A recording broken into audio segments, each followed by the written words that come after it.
अस्सलाम वालेकुम, मैं हूं इमरान आज़म और आप देख रहे हैं मेरा यूट्यूब चैनल इमरान आज़म व्यूज़। नाज़रीन, कुछ चीज़ें ऐसी होती हैं, चाहे वो सियासी हुकूमतों की जानिब से हों या अदारों की जानिब से हों, मैं कभी भी उसकी जो इंटेंशन होती है उन फ़ैसलों की, उसकी नीयत पे कभी भी शक नहीं करता। हमेशा हम ये कहते हैं कि चाहे सियासतदान हों, किसी भी पार्टी के हों, या फिर जो है हमारी इस्टेब्लिशमेंट हो, या अदारे हों, या अदारों के अंदर बैठे हुए लोग हों, मेरी नज़र में वो सब मुहिब वतन हैं, जिस तरह ये पूरी कौम है, जिस तरह ये 25 करोड़ आवाम है। लेकिन हमने देखा माजी के अगर अदवार का जायज़ा लें तो हमेशा कहीं ना कहीं जो है एक मिसकैलकुलेशन होती है, और फिर उस मिसकैलकुलेशन के नताइज बड़े ही संगीन होते हैं। तो ऐसे में ज़रूरत इस चीज़ की होती है कि अगर कहीं आपसे गलती हो रही है तो उस गलती को सुधारने की कोशिश की जाए, और फिर अपनी जो पॉलिसी है उस पर नज़रसानी करने की कोशिश की जाए कि अगर ये हमारी पॉलिसी मतलूबा नताइज नहीं दे रही और इससे मुल्क को कोई फ़ायदा नहीं हो रहा, अगर नुकसान नहीं भी हो रहा है तो कम से कम मुल्क का फ़ायदा ज़रूर होना चाहिए। ये नहीं होना चाहिए कि आप कहें कि नुकसान नहीं हो रहा है तो बस सब ठीक है। लेकिन हमने देखा कि पिछले जो है 3 साल से 2.5-3 साल से जो इस मुल्क के अंदर एक पकड़ दकड़ का निज़ाम शुरू है, चाहे कोई सहाफ़ी बोले उसको भी उठा लिया जाता है, या फिर सियासी कारकुन ख़ास करके PTI। लेकिन उससे क्या फ़ायदा हुआ? उससे फ़ायदा कुछ भी नहीं हुआ। सोशल मीडिया जिसको आप जो है लगाम डालना चाहते हैं, उसमें भी उसी तरह बात हो रही है, और जितना आप अदारे जो है लोगों को उठा रहे हैं उतना ही रद्द अमल आ रहा है। तो मेरी नज़र में अब इस पॉलिसी पे नज़रसानी होनी चाहिए, और जो भी स्टेक होल्डर्स हैं उनको इंगेज करना चाहिए, उनसे बैठ के बात करनी चाहिए। अब आज की जो 2 ख़बरें हैं वो आपके सामने रख देता हूं कि इसमें जनाब जो आपको पता है कि 9 मई के केसेस चल रहे हैं, और 9 मई के केसेस में जिन्ना हाउस हमला केस और GHQ 2 बड़े हैं। बाकी शहरों में जगह जगह तनसीबात पर हमले हुए, लेकिन 2 बड़े केसेस, एक लाहौर में जो कोर कमांडर हाउस है जिसे जिन्ना हाउस भी कहा जाता है, और फिर रावलपिंडी में जो GHQ पे हमला हुआ था, ये 2 केसेस हैं। अब इसमें जो जिन्ना हाउस का केस है लाहौर वाला, उसमें अलीमा खान जो इमरान खान की बहन है, उनके पहले एक बेटे को गिरफ़्तार किया गया और फिर उसके बाद दूसरे बेटे को गिरफ़्तार किया गया। पहले जो है शावेज़ जो है वो गिरफ़्तार हुए, और फिर उसके बाद जो है दूसरे बेटे शेरशाह भी गिरफ़्तार हुए, जो पहले से जो है नामज़द भी थे इसमें। अब इसमें जो दोनों बेटों को जो है पहले एक बेटे का रिमांड हुआ, और फिर आज जो है इंसदाद दहशतगर्दी की अदालत लाहौर ने दूसरे बेटे का भी रिमांड दे दिया। ये तफसीलात मैं आपके सामने रख देता हूँ, फिर इसके बाद आगे चलते हैं। तो इसमें यह हुआ कि जनाब अलीमा खान के जो दूसरे बेटे हैं, जिस तरह मैंने बताया शेरशाह, उनका भी जिस्मानी रिमांड दे दिया गया और उन्हें पुलिस के हवाले कर दिया गया। इंसदाद दहशतगर्दी अदालत के जो जज थे मंजर अली गिल, उन्होंने ये इस केस की आज समाअत की, और उस समाअत से पहले उन्होंने ये किया कि जो मीडिया नुमाइंदगान थे वहाँ पे, जो मीडिया पर्सन थे कमरा अदालत के अंदर, उन सब को बाहर निकाल दिया और कहा कि कोई भी बंदा मोबाइल के साथ मेरी अदालत में नहीं आएगा, अगर किसी ने आना है तो कापी और पेंसिल लेके अंदर आ सकता है। अब इसके बाद जो प्रोसिक्यूशन ने अपना मौक़िफ़ दिया, और उन्होंने कहा है कि मुल्ज़म जो है 9 मई को जाए वक़ुआ पर मौजूद भी था, मौके पर असलहा का भी इस्तेमाल किया गया, और वीडियो में भी जो एविडेंस मौजूद है कि मुल्ज़िम वहाँ पे मौजूद था, और लिहाजा हमें मुल्ज़िम के जो सोशल मीडिया अकाउंट्स हैं वो रिकवर करने हैं, इसलिए 30 रोज़ का कम से कम जो है जिस्मानी रिमांड दिया जाए।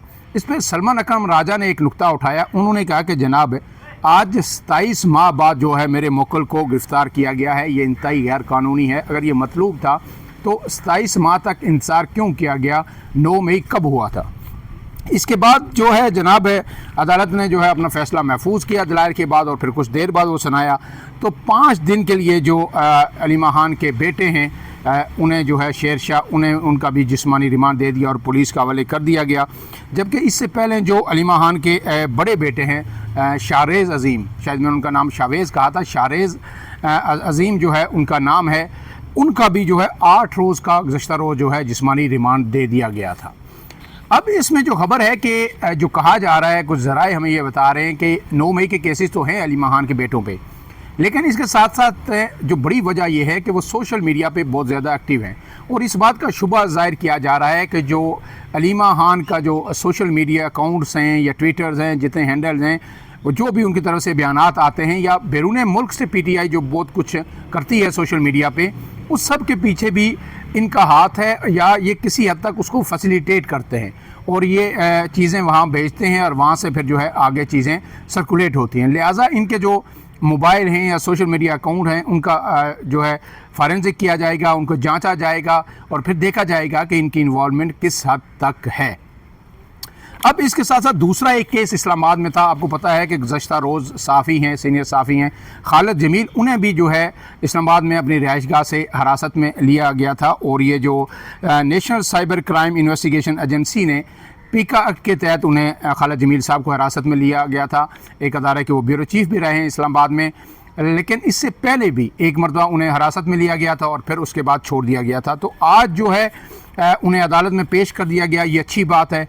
और अदालत के सामने जब पेश किया गया उस वक्त मीडिया पर्सन भी वहाँ पे मौजूद थे और खालिद जमील साहब ने वहाँ पे जो है फैज़ अहमद फैज़ का शेर भी पढ़ा कि निसार में तेरी गलियों के वतन के जहाँ चली है रस्म कि कोई ना सर उठा के चले।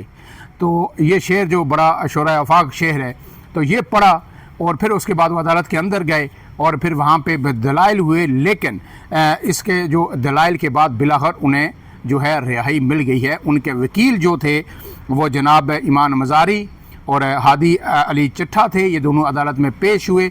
ईमान मज़ारी ऐसे तमाम केसेस में अब जो है वॉलंटियरली वकील होती हैं। जहाँ भी किसी साफ़ी को ज़रूरत पड़ती है, जहाँ भी किसी जो है ऐसे शख्स को कि जिसके पास वकील करने की इस्तात भी नहीं है या ह्यूमन राइट्स की जहाँ पे इशू आता है, तो वहाँ पे वो बड़ी जो है आगे बढ़ चढ़ के वो उसकी वकालत करती हैं और उसमें हिस्सा लेती हैं।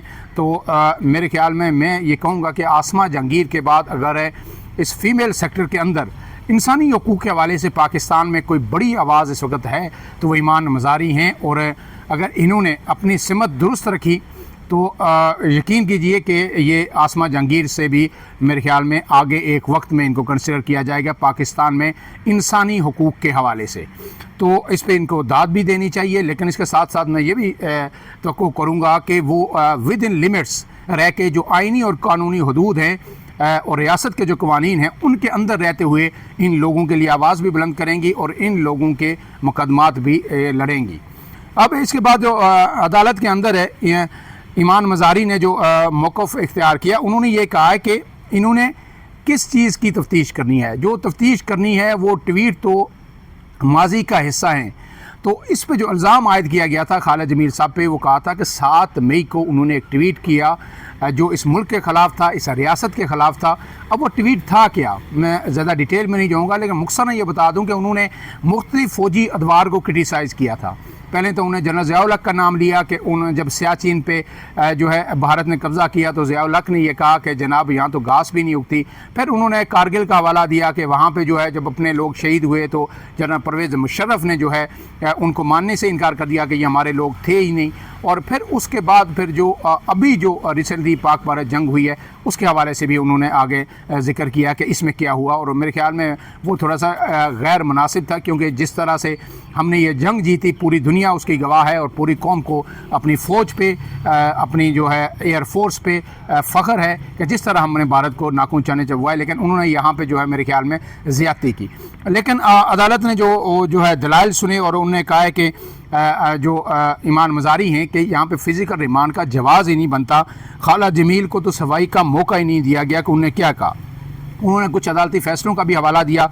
उसके बाद जो है जो अदालत ने फ़ैसला महफूज किया और जब ये सुनाया गया तो उन्होंने कहा है कि जनाब खालिद जमील साहब को इस मुकदमे से डिस्चार्ज किया जाता है। अब ज़ाहिर है उनकी रिहाई भी होगी और इसके बाद जो है चीज़ें फिर आगे चलेंगी। शायद उन्हें कुछ ना कुछ अदारों की जानिब से एक मरतबा फिर तंबीह की जाएगी कि आप अपनी लिमिट्स के अंदर रह के तनकीद भी कर सकते हैं, लेकिन जब आप इस तरह करेंगे तो फिर जो अदारे हरकत में आएंगे। लेकिन अब सवाल ये है कि जनाब अलीमा खान के बारे में कहा जा रहा था कि शायद कहीं ना कहीं इनका कोई ना कोई लिंक जो है अदारों के साथ किसी हद तक अंडरस्टैंडिंग मौजूद है।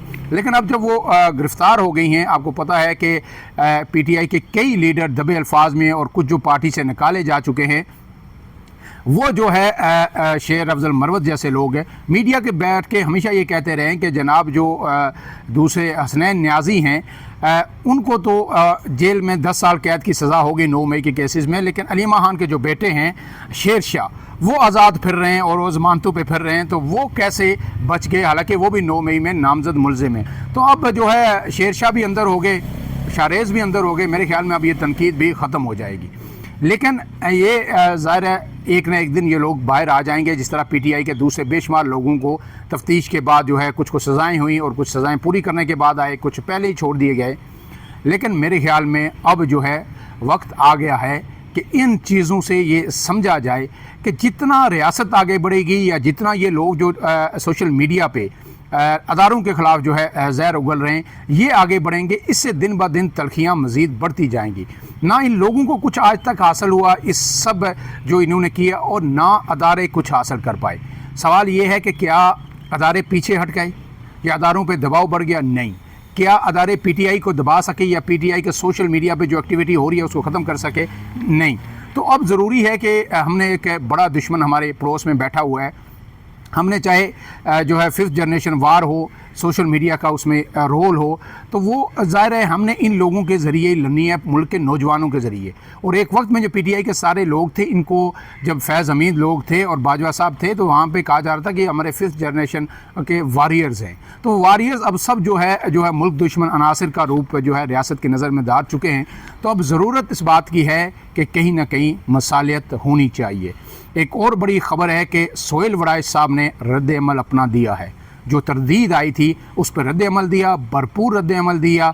लेकिन अहम बात यह है कि वो रद्द अमल जिस अखबार में उन्होंने कॉलम लिखा था जंग में, उसमें नहीं दिया। उसमें अब उनके लिए शायद सफ़ा पे जगह मौजूद नहीं है कि वो अपना रद्द अमल दें। उन्होंने किसी और जगह दिया। वो उन्होंने बहुत सारी चीज़ों को एड्रेस किया है, उसके हवाले से इंशाल्लाह एक और व्लॉग करूँगा। फ़िलहाल के लिए इतना। इमरान आज़म को दीजिए इजाज़त। अल्लाह हाफ़िज़।